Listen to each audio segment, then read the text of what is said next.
முஸ்லிம் அல்லாத சகோதரர்கள் கேள்வி கேட்க விரும்பினால் தயவு செய்து முன்வாருங்கள். கேள்வி கேட்க விரும்புகிறவர்கள் முன்னே வரவும்.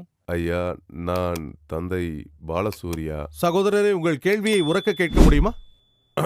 நான் தந்தை பாலசூர்யா, ஒரு கத்தோலிக்க மதக்குரு, பொருளியல் மற்றும் இறையியல் மாணவனாக இருக்கிறேன். என்னுடைய கேள்வி இந்த புவி வெப்பமாவது பற்றி. இந்த பிரச்சனையில் தீர்வு காண்பதற்கு எல்லா மதங்களும் ஒருங்கிணைந்து செயல்பட முடியுமா? அதற்கு அனைத்துலக அளவில் நீங்கள் தலைமை தாங்க முடியுமா என்பதை அறிய விரும்புகின்றேன். உங்கள் மகனை பற்றி ஒரு கேள்வி. இந்த உலக மனிதகுல நன்மைக்காக ஒரு பேரிளைஞர் இயக்கத்திற்கு வருங்காலத்தில் அவர் தலைமை தாங்க வருவாரா? உங்களுக்கு எனது நன்றி.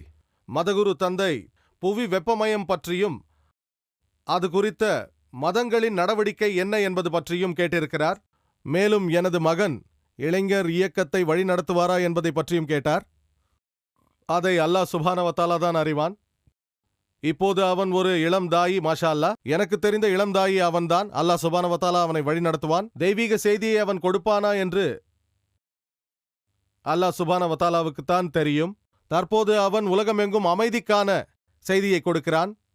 அதுவே எனது முழு நேர பணியுமாகும். இந்த புவி வெப்பமடைதல் குறித்து மதங்களில் என்ன சொல்லப்பட்டிருக்கிறது என்ற உங்கள் கேள்வியின் முதல் பாகத்துக்கு வருவோம். நபிகள் நாயகம் அவர்கள் அவர் மொழிந்த ஹதீசுகளில் இது குறித்து நிறைய விளக்கங்களை தந்திருக்கிறார்கள். நீங்கள் பல ஹதீசுகளை பார்த்தீர்களேயானால் அதில் ஒரு நாள் உலகம் முடிவிற்கு வரும் முன்பு பாலைவனங்கள் பசுமை நிலங்களாக ஆகும் என்று சொல்கிறது. மேலும் நமக்கு தெரியும், இந்த உலகம் துண்டு துண்டாக வெட்டப்பட்டு ஒன்று சேர்த்தது போல இருக்கிறது. முதலில் பிரிந்து பிறகு ஒன்று சேர்ந்தது போல. மேலும் தட்பவெப்ப நிலைகளில் மாறுதல்கள் ஏற்பட்டு வருகிறது.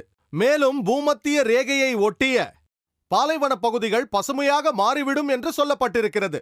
இந்த உலகம் முடிவதற்கு முன் தட்பவெப்ப நிலைகளில் மாறுதல்கள் ஏற்படும் என்பதெல்லாம் உலகம் முடிவதற்கு அடையாளம் என்று சொல்லப்பட்டிருக்கிறது. இவையெல்லாம் உலகம் அழிவதற்கான அடையாளங்கள். இன்று விஞ்ஞானம் நமக்கு நிறைய விஷயங்களை சொல்கிறது. புவி வெப்பமடைதலை குறித்து நிறைய சொல்கிறது. மேலும் துருவங்கள் குளிர்தன்மையை இழந்து பூமத்திய ரேகையை நெருங்கி வருவதாக சொல்கிறார்கள். மெதுவாக இத்தனை கிலோமீட்டரில் இவ்வளவு நேரத்தில் வந்து சேர்ந்துவிடும் என்றெல்லாம் சொல்கிறார்கள். இவையெல்லாம் ஹதீசுகளில் மொழியப்பட்டிருக்கும் முன்னறிவிப்புகள் தான். மேலும் உங்களுக்கு சொல்கிறேன், திருக்குரான் சயின்ஸை குறித்த, அதாவது விஞ்ஞானத்தை குறித்த நூலே அல்ல. SCIENCE அது சயின்ஸ் அடையாளங்களை குறித்த நூல். SIGNS. குரானில் பல ஆயத்துகள் உள்ளது. ஒரு மனிதனுக்கு தான் எப்படி வாழ வேண்டும் என்று கற்றுத்தருகிறது. திருக்குரானில் இருக்கும் 6000 ஆயத்துகளில் 1000த்திற்கும் மேற்பட்டவை விஞ்ஞானத்தை குறித்து பேசுகின்றன. இன்று விஞ்ஞான உலகம் ஆகிவிட்ட காரணத்தால், அதாவது மக்கள் விஞ்ஞானத்தின் மீது மோகம் கொண்டிருப்பதால், திருக்குரானும் விஞ்ஞானத்தை குறித்து பேசுகிறது. திருக்குரான் தான் இறைவனின் வார்த்தைகள் என்று நிரூபிப்பதற்காக. இதுவே எனது பதில். அடுத்த கேள்வி பெண்கள் பகுதியிலிருந்து.